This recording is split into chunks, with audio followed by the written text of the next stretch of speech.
You can imagine BART's been touting the positive things in the report, their on-time performance, their crackdown on fare evaders, and the acknowledgement of police presence in the stations. However, the complaints still track with what we heard during BART week, that a lot of things can still be fixed with the system.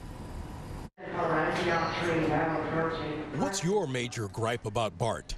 BART, to me, it's dirty. The trains are not that clean. It not being too clean, I find it kind of dirty sometimes. Cleanliness was one of the areas riders were sounding off about in BART's latest quarterly performance report, released during today's BART board meeting. The transit agency is spinning the results this way. In overview, it was an excellent quarter.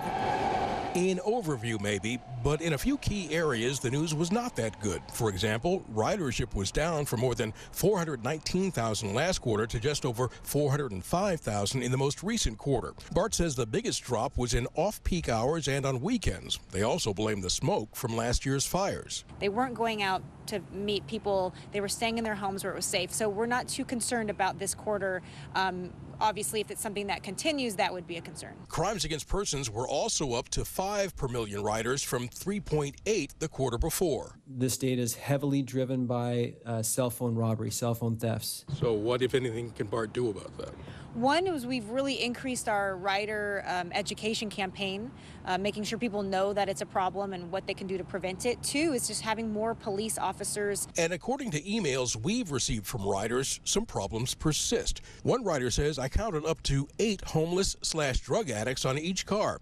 I've seen drug addicts smoking their drugs and had to move cars, fearful of what I was inhaling.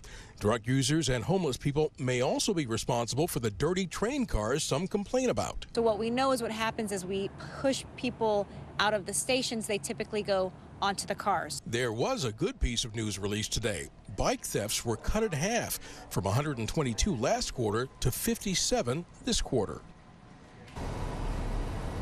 So when you do complain, we take those complaints directly to BART and we ask them to respond to it and ask them what their plans are for improving things. So we want you to keep those comments about BART coming so we can hold them accountable.